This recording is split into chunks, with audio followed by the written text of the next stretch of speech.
Welcome to True Health Tuesday, and the truth will set you free.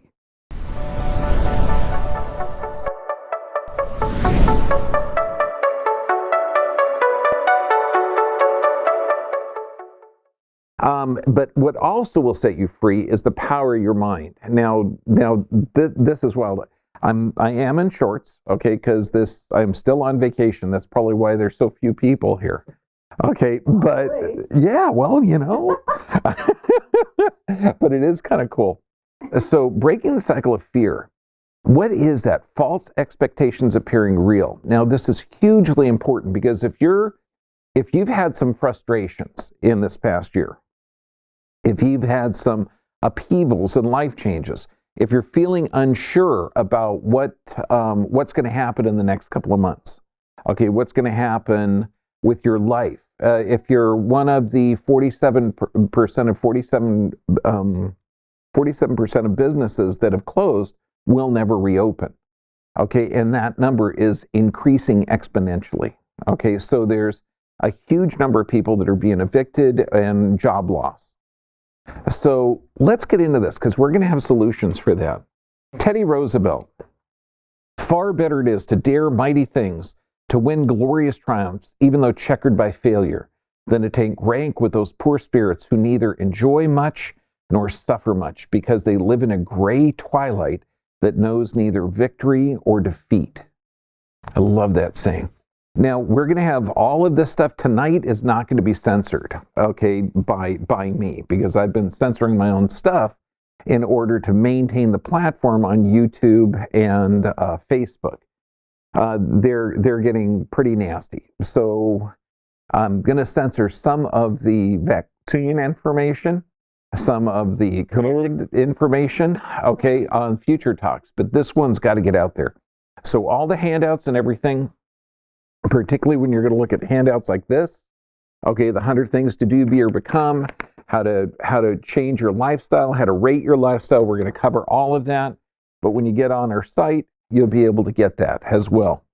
Also, we've got Extreme Health Academy. If you are suffering, there are groups and forums on this site that have dealt with people with virtually every condition you can imagine. So, I mean, please support Extreme Health Academy as well. False expectations appearing real. Now, I went to a friend's farm for Christmas, and some people there were wearing masks. Some people had a plastic face shield. So false expectations. If your expectation, like let's say social distancing, you got to be 6 feet away. Why not 4 feet? Why not 10 feet? Okay, but this is a belief system. If you think that everybody that's going to catch this certain virus is all going to die, then 20-something healthy people, they're not. Okay, so that's really a false expectations. Breathing close to someone can make you both sick. Can you imagine that? I mean, where you have no symptoms, you're healthy, you take no medications. So what type of assurances do you need to be comfortable with a stranger breathing next to him? Because I was walking on this hiking trail, and I'm not wearing a mask because I am exercising, and I know that the CDC says anything less than 15 minutes is not considered an exposure. So I'm officially complying not having a mask. And sure enough, as I walk by, she puts her mask up. So it's odd, these belief systems.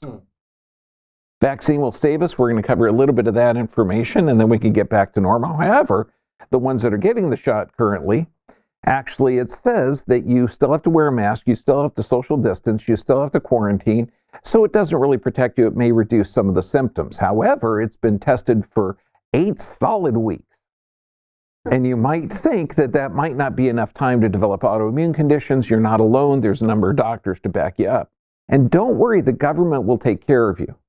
You might think $600 after 8 months, or, we're getting into 9-10 months now of shutdown, that the government will take care of you. However, the government works for you. Okay, you're the ones that are funding the government. So they're just giving you shit back that you gave them in the first place. Okay, and they took away your ability to produce. I mean, that's crazy. And even though the World Health Organization recommends against it, they recommend lockdowns only to slow down the wave of patients that are going to hit the hospital. Now, did that occur? No. And what the government says? Well, because the lockdowns worked. So all of these things are belief systems. They're belief systems. They're not based in fact. This is less than a religion. So how do you change it? Okay, now belief systems could be formed by the 24 constant stream of information going through your TV set and then going to everyone else and then looking at the masks everywhere, looking at the social distancing, going to the restaurant that you couldn't go to now because it's been locked down, closed, or something. So you change a belief system first by building up new evidence. And that's what these talks are for. It's like a couple of weeks ago, I met some new friends, and they said, well, where do we get this information? And I said something really stupid, from the deleted stations. Well, how do you find them? I don't know. They're deleted. So, it really doesn't make a lot of sense to say you've got to find the alternative information, but it's been deleted by by the Ministry of Truth. So look at Del Bigtree Highwire, look at Joseph Mercola, look at our stuff, Extreme Health Academy, look at the Dr. B VIP site, look at all of these sites that have information and facts to back it up. Now, we are in a crisis. If anybody doesn't know that, wow, God bless you for the psychosis that you're experiencing, because it's got to be enjoyable. Okay. But the Chinese character for crisis is danger and opportunity. So there is danger out there and there is opportunity. And when you look at pain, loss, fear, disease, are these really manifestations of something, or could there be an underlying causative factor? Okay, because when you're looking at loss, challenge, I mean, everybody's experienced that this year. Change in lifestyle. All of these things are a crisis. And it's really tough. It's really tough when you're in the midst of it. Like, let's say you were hit by a car, you've had both your legs broken, sternum fractured, skull fractured, you're laying on the ground, you probably can't work in the future. That's a crisis? Yeah. Physical, chemical, emotional stress? Yeah.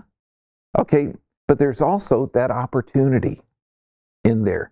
And what we want to do tonight, as a lot of people have experienced every one of these, this year, is how to look at it differently. Now, this is hugely important. It's mastery of life. If you look at the top, and one half of the top is white, it's pure, good, amazing, wonderful. Okay, the other half is all bad, black, dark, horrible. Okay, now, nothing in the world is like that. Nothing. Out of the world, spiritually, you can get to one side. Okay? Here, you can't. Because there's always going to be a balance. And that's a tough thing. So when you look at, say, a major accident, what's the opposite side? You might not be able to see it at that moment, but you may have to spin the top, where you're going to see both sides at one time. And that gray area, when you're seeing both sides at one time, that's mastery. It's like I used to tell my kids a story, and I think it was a version of a story I must have read as a kid, where this farmer, his young son, twisted his ankle and in the field when he was working. Now, was that a good thing or a bad thing? I'll ask my kids. Okay, and they'll say, well, it was a bad thing. I said, no, not really, because the warlord came in and gathered up all the strong men, and most of those men were killed in battle. So was that a good thing or a bad thing? Well, then it was a bad thing, Dad. I said, not really, and so you go on this cycle, and it's like it's a never-ending cycle. So it's really your judgment of good and bad. So if you look at this family, all wearing masks, even the little kids, and facts and data that kids, not only does this negatively affect their health, it doesn't protect them. It doesn't protect even the adults wearing that. And you might think that's horrible. But then again, spin that top. Are these parents doing this action that makes their kids uncomfortable for a reason to protect them? Yes, absolutely. Do they have a different belief system than I do? Yes, absolutely. Do they have less knowledge of anatomy, physiology, neurology, pathology? Absolutely. But they're doing it out of love to protect them. It's like the little kid in Home Depot who was maybe 3 years old, and his mom's holding him like this, trying to put the mask on, and she's got a mask, of course, and so he keeps pulling it down, pulling it down, pulling it down, and then he goes over and pulls her down, and then they're both laughing, and I'm laughing, and I'm right next to it. I'm going, dude, see the humor and the love in this. I mean, you can look at the parent up there on the far right, yelling at a kid. Now, is she doing that because she feels good to yell at him? Or do you think she's doing it because he's done an action that she's concerned about, that she's doing it to protect him? Or maybe she just had a bad, shitty day at work and wants to yell at him to feel better. That would not be good. So just based on the actions, you can see that family on the bottom that happens to be my two sons, my sweetheart, my daughter-in-law. Okay, so you might say those reckless people with no social distancing, how dare they put everybody at risk along with themselves? Again, that's a belief system, so spin it. So if you have anxiety when you see certain actions, try and see both sides. Now that's mastery of life, and that's hard to do. Now, events you can't change. So if you've been labeled as not essential, if your business has been shut down, okay, if you're being evicted, because they do have only about 30 million evictions going on now, which is about 10% of America. Of course, it's going to be a little bit more than that because it's not just one person per eviction. So the events you might not be able to control, but your response you can control. So it's really your perception of that event that's the key, because you can control your response, and that's what today is going to be. I'm going to show you how to work that. Now, you might hear a new administration coming in, maybe if they get in, okay? Follow the science. You got to follow the science, by God. Okay, really? Okay, Newton's smart guy, really, really smart. Newtonian physics, fantastic. We found out that there's more to physics than that. And you can work the numbers, and it's kind of interesting. Let's say that you have a therapy group of 1,000 people, a control group of 1,000 people. Now, control group, you might be thinking of doing a placebo, which is an innocuous substance that doesn't have an effect on the body. Except that's not what they're doing with a lot of the drug trials. They're actually using active placebos that have an effect on the body. You might think that doesn't make sense. It doesn't, but let's not get into that. So 1 death in the therapy group, 2 deaths in the control group. So you could advertise this, 50% saving lives, okay? Or you could advertise it as you need to treat 999 people to see 1 result.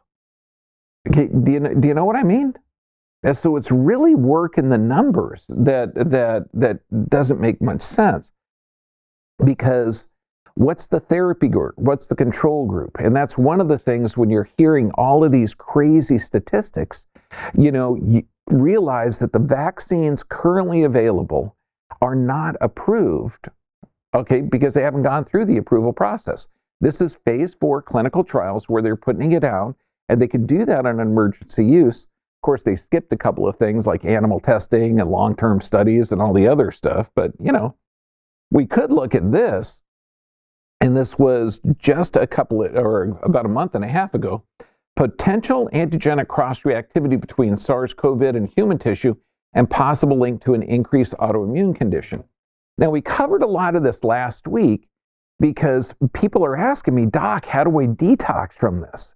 And, most vaccines, they have a little piece of the pathogen or a virus or something, and it's injected into you, but that doesn't even stimulate it.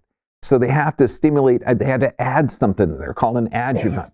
And this stimulates the immune system response. So in theory, this won't make you sick. And if you get exposed to a wild virus, then your body is already primed for it, and then that can give you less of a disease response. That's the theory behind vaccines. It doesn't actually work that way, but that's the theory.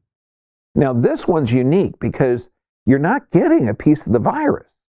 Okay, you're getting a small strip of what's called messenger RNA. And we covered this last week.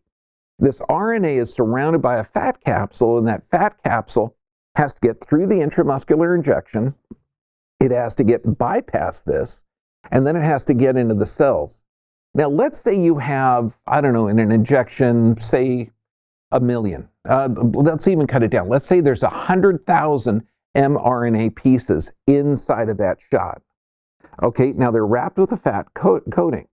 Now, let's say you do 1 million shots. Okay, so that's 1 million times, 1 million. That's a lot, right? Is anyone's manufacturing process absolutely perfect?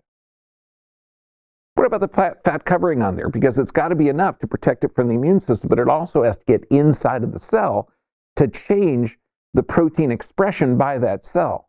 And you could say it's DNA suppression or protein suppression, but it's actually going to cause your cells to produce a certain spike protein. And so your cells are now going to have this spike protein of this weird foreign virus, okay, that your immune system is supposed to recognize. Now, these messenger RNAs could break down in the immune system. This is why we see kidney stuff. I see a lot of allergies. Now, this article was published in Clinical Immunology. Is it possible that some of the extensive organ tissue and cellular damage done by SARS-CoV is due to a viral antigenic mimicry with human tissue? If the answer is yes, then we may face an increase in rates of autoimmune in the future, because any factor that causes chronic inflammation in the body can induce autoimmune diseases.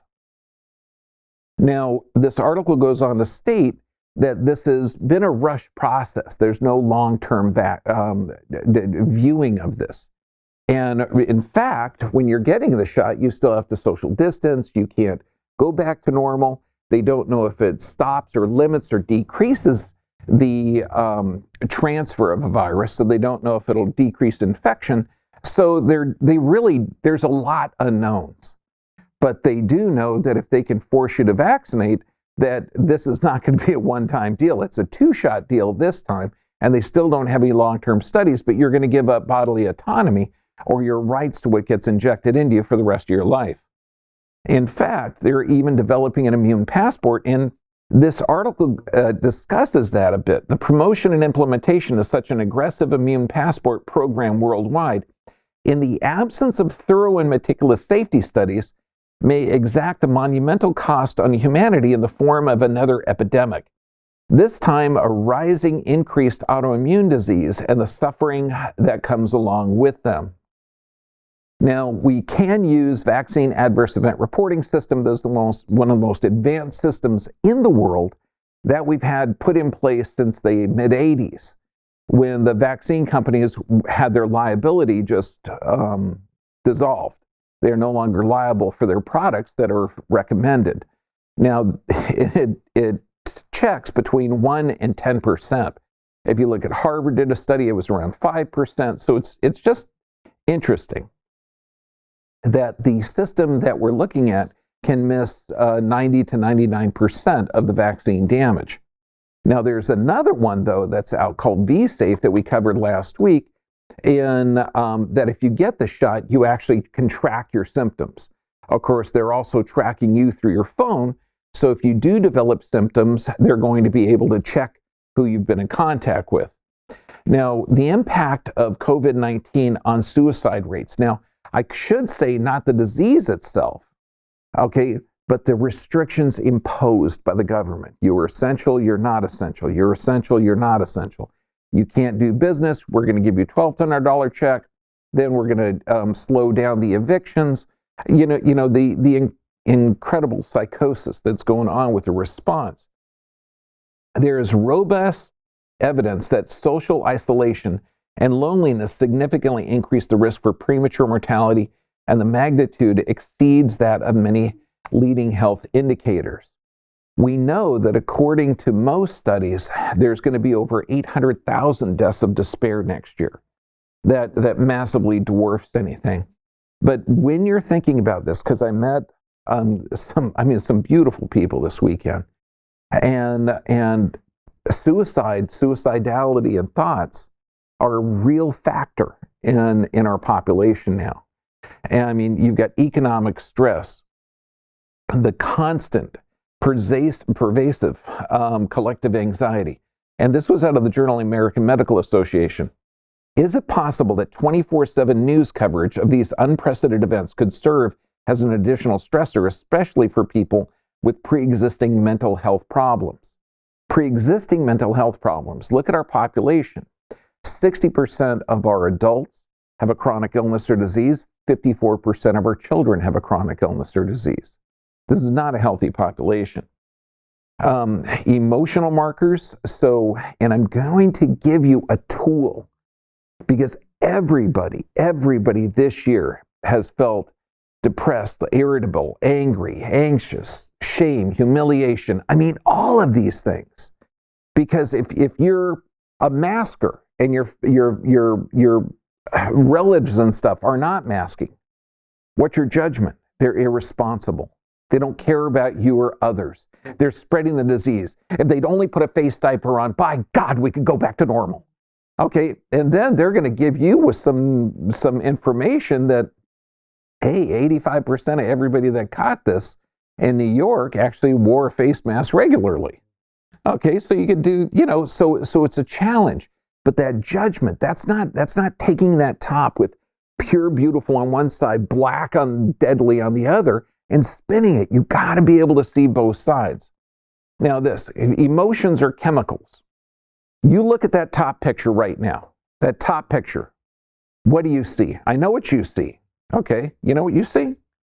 Oh my God, that's a hell of a lot of work. I don't want to walk that dog. I'm going to have to pick up its poop, and the poop is warm and gross. Okay, you see the picture on the bottom, what do you say? By God, a responsible American.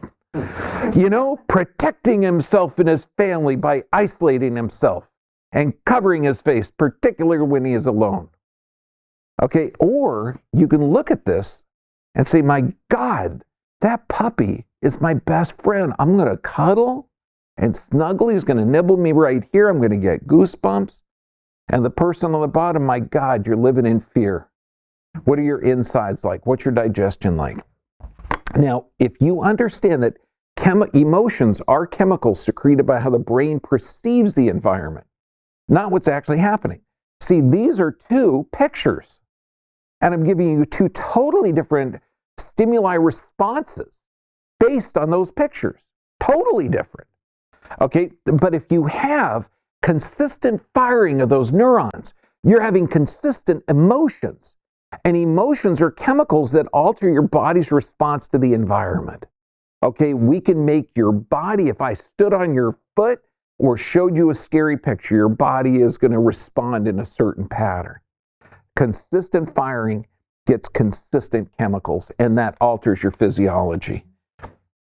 I know the girl with her hands like this is saying, my God, how can that woman exercise outside in the fresh air? Isn't she afraid that have you seen people jogging, running, walking? Okay, because this goes out. Okay, I'm going to tell everyone, we are in Huntington Beach, California. Okay, it's the Empire of California, and other states do not do the psychotic stuff. So you might not get the joke of bike riders wearing a mask because they're going through the sea of viruses. Okay, so how do we do this? Because the more that your brain is in this anxiety state, that's what you're going to see, that's what you're going to create. So whatever room you're in now, just for a second, look around here and see whatever you see that's green. Okay, just look around. Okay, 3, 2, 1. Okay, close your eyes. Okay, what'd you see that was blue? Okay, you weren't looking for it. Okay, you weren't looking for it. Okay, so you're gonna not see stuff you're not looking for, and you're gonna manifest the stuff that you are looking for. And how do we do this? We do it through repetition. Okay, that's why the neuro-linguistic programming is probably one of the greatest things out there. So look at videos, look at our video on how to do it, but through repetition, it's not a belief system. It involves body posture, volume, intonation, and breathing. And whatever anxiety, stress, that's a hit. It's a hit, solid hit. Okay, you can actually change that hit into a positive. And think of this, because neurons fire in the brain just like dominoes fall. I mean, if you have anxiety, stress, and depression, okay, you get that trigger. of seeing whatever it is, okay, face diaper, anxiety, stress. Like I saw pictures of half my family that I can't see because they're in the maskers. They're watching the 24/7. They're absolutely dreaded fear that any family member that comes in contact with them is infectious, okay? Honest to God. Okay, so when you get that, and thoughts fall like dominoes, eventually it can suck you into the pit of hell. And that's when you start doing this. You say, look, excuse me, I'm going to do my neuro-linguistic programming. Body posture, volume, intonation, and breathing, and through repetition, you could reprogram that. Now, here's also steps that you're going to take to get you a new direction. And if we can do this as a country, okay, but you know what? What did Gandhi say? In order to change the world, what do you got to change? Yourself. Yourself. Because that's how this change starts. Now, number one, you got to review 2020. And I'm going to go over each one of these in detail. But when I say review it, don't say that bastard fired me, or my store was burned down, or I am essential, I have a hairdressing salon or something. Just not that, but accurately assess it. And I'll show you how to accurately assess it. Determine your higher values. Now, this isn't morals, this is values. It's what you spend your time on. We're going to do an exercise, 100 things to do, be, or become, which is going to connect you to this universal intelligence to expand the limits of your mind. Because if you're under that constant assault of that CNN, 24/7, the ticker tape of damage and destruction and fear, okay, we're going to show you how to break out of that. Then I'm going to show you how to review this, because doing that 100 things to do, be, or become connects you to this universal intelligence. And then how do you use it? Okay, then you're going to choose the top 5 goals. We're going to make a vision board. I'm going to show you how to do mindstorming. Now, mindstorming is going to be the key. This is like gold on top of gold. In fact, they had this one Olympic athlete. He was so proud of his gold medal, he had it bronzed. Okay, so hey, Q for that complimentary giggle. Thanks. Okay. And then troubleshooting your life. So now everyone's going to have this. It'll be on our website, everything else. But what I want you to do, you're going to evaluate it. Okay, now you can change anything you want on this. We've got physical environment, career, finance, health, family, friends. Put any title you want there. And the further out you go, the more satisfied you are with that. So in reality, since this is like a wagon wheel, if your physical environment, like you're being evicted, it's probably going to be closer to the hub. Okay? If you're living in a beautiful boat on the Sea of Cortez, you're going to be up here. Of course, if you don't like boats, you're going to be down here. Okay, so you rate it and do it very, very accurately. Now, this one, I actually used Dogshit Brown to denote 2020 on this. And I've got, 2014, 17, 18, 19, and 2020. And so far, business has been down. My physical environment is pretty decent. Fun, recreation, that's gone. I used to travel a lot and speak a lot, so hell, that's trashed. Family and friends, half my family I can't even speak to. So this is one of the challenges. Okay, does that make sense? So accurately assess it and try and be coldly and impersonal so that you're not adding in a lot of emotions to it. Now, values. Values is what you value. Okay, what do you surround yourself with? And you're only going to be able to do this by looking at your environment. It's like, I have books on my boat, I got books here, I got books at home. I mean, stacks of books. I love that. I'm always studying. If I got a choice of, like, if somebody is crazy enough to give me a TV controller, by God, it's on documentaries, because I love that stuff. I was raised with Jacques Cousteau. Okay, what do you spend your time on? What do you like? Do you like physical activity? Do you like reading? So it's what you value is what you surround yourself and what you're going to spend your time on. dmartini.com has got a great lesson there where you can break down and find out what your values truly are. Now, one of the things, is right now, if you've had a really crappy year, like a good hunk of the planet has, your reality versus your goals. It's like we have to change. Like, what is real? Okay, so gravity will affect everyone. I can't just sit here and wish that I'm gravity neutral and just start floating around. Okay, maybe in some religious circumstances you could, but we have a difference of reality. But the reality of that, like, let's say, pick 1920s Jim Crow South. You're born poor, black, and blind. Okay, shitty place to start. Yeah, Ray Charles did pretty good. Okay, so the reality versus your goals or potential is totally different. That's one of the things with 100 things to do, be, or become. So if you've been run over by a car or had your legs broken and had to work your body, okay, that's not really an option. But there are other things you can do. This is why. So when you're doing that 100 things to do, be, or become, you're having to tap into this universal intelligence. I mean, it's almost like if you had a genie and you said, wow, you know, I'm hungry and I'm cold. I really want a jacket and food. You'll get that. I'm hungry. I'm cold. I really want to take care of my entire city. You'll get that. Okay, it's going to require a shitload of effort, and I'm going to show you how to do that. You're not just going to sit there and wish and have it come in, but to expand the limits of what you think is possible is huge. And what would you do if you knew you couldn't fail? Would you date that hottie? Okay, would you go back to school? Would you start your own business in this environment? Why not? Okay, there's going to be a lot of opportunities. I mean, how'd you like to be in a fire sale remodeling in, you know, let's say Portland or Seattle? You're going to be pretty busy. Just kidding. And don't worry, because if the 100 things to do, be, or become, it's not your weakness, it's your greatness that scares most of us. We write self-limiting goals, and this is going to be an exercise to knock it out. So number one, a piece of paper and a pencil. Unless you're bold, do a pen. I use a pen because I can always scratch it out. 100 things to do, be, or become. So that means you sit down in that room, and the whole purpose of this is to tap into that part of your brain beyond the limits. So you might be able to write down 50, maybe 60 of them. Okay, you're going to write in, but you're stuck. You can't come up with anything. This is when you're going to tap into that universal intelligence.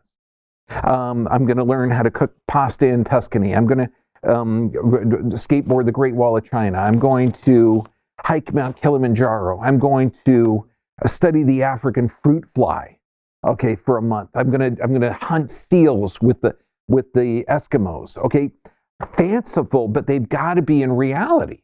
So I'm not going to float with some Buddhist monks in Tibet, you know, unless you've actually seen that. Okay, so you know, with a Skaic record and all that other stuff. Okay, so look at this: 100 things to do, be, or become.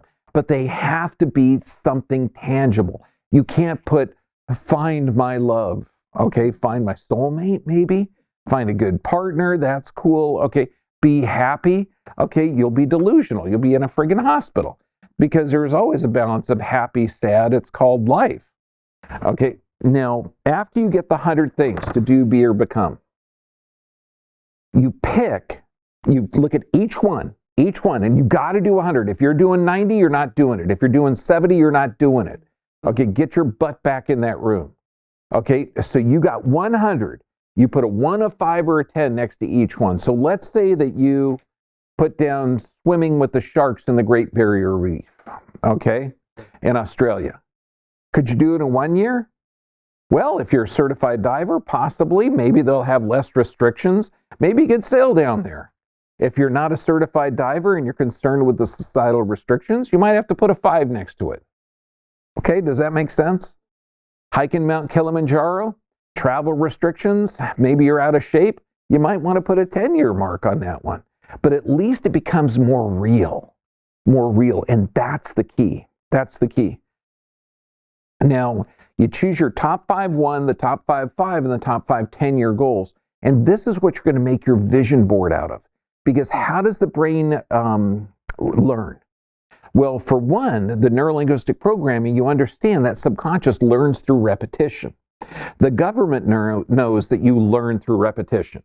Hence, every media company is teaching you through repetition to be afraid of your neighbor. In fact, if you turn in your neighbor, you're going to get some good rewards. Snitches get rewards in LA.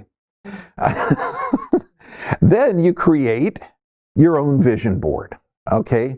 And it could be anything. I mean, it's so simple to go through magazines and cut them through. Now, you're right, Sarah, they don't have magazines anymore. Okay, go on the internet and print stuff up. Anything. I mean, this is back in the old days. I know. Anybody still remember last year? Okay, we used to be able to travel. And you could put goals like traveling to Europe or Asia or Thailand someday when they take out the restrictions. Okay, health. I mean, fantastic. You're right. I didn't put gyms in there. They closed those. Okay, but again, those are restrictions. Okay, we change this. Now, mindstorming. Mindstorming is the key. So you got your 100 things to do to become. You've expanded your mind. You're now looking at mindstorming. And this is putting one thing on there. And this is completely pertinent to nowadays. Let's say that your job has been eliminated by about 20 million Americans or 50 million Americans. It really depends on what statistic you're looking at. And I think it's closer to 50. So let's say that you want to mindstorm. This is you and a blank sheet of paper. All you got is 20 actions on there. Let's say job or career. Okay, would that make sense? Let's say you have no direction. You're a cook, a chef, and there are no restaurant jobs out. Okay, let's say you're food delivery and there's no food to deliver. Okay, let's say you're an Uber driver. It's 5 years from now, and the automatic driving has taken over your job along with most of the truckers. So what kind of things drive you?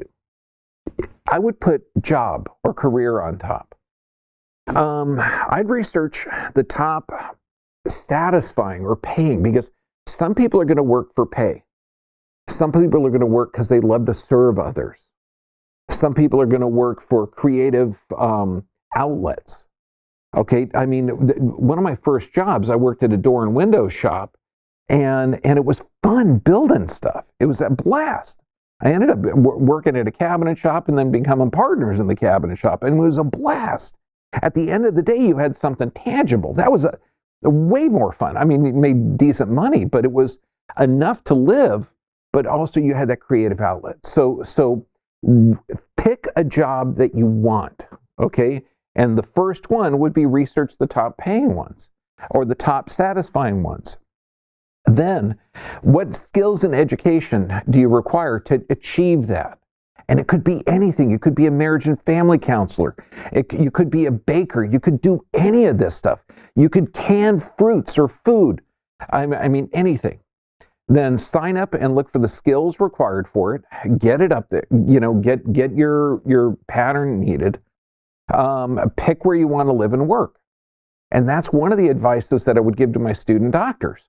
Gee, doc, where's it a good place to set up? I was looking at the, density of chiropractors close to the ocean. Yeah, no shit. Everybody wants to live there. It's cool.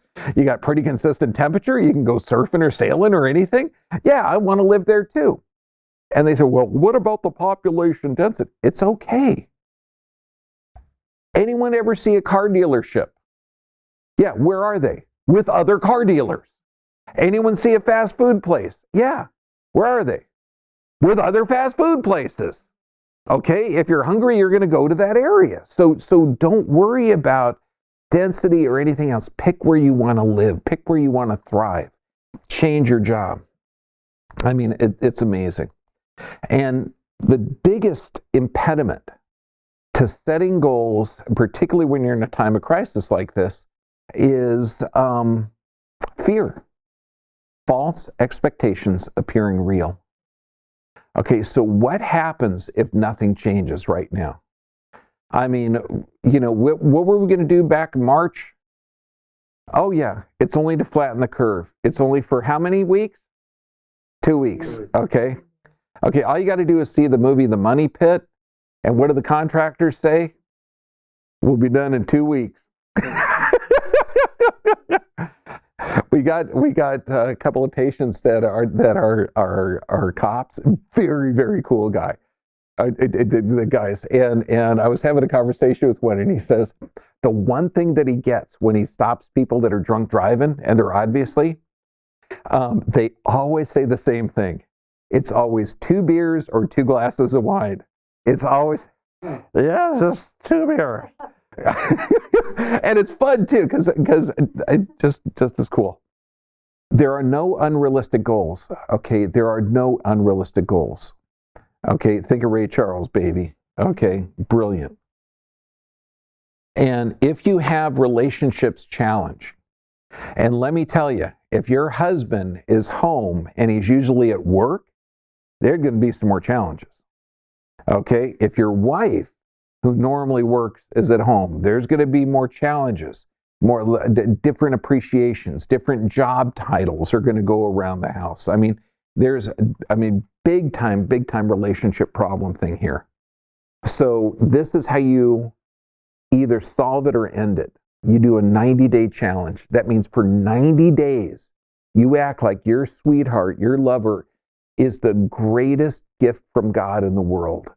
Whether it's reciprocal or not, you just give and give and give. And I got to tell you, if there's any hope for a relationship and it starts to grow, beautiful.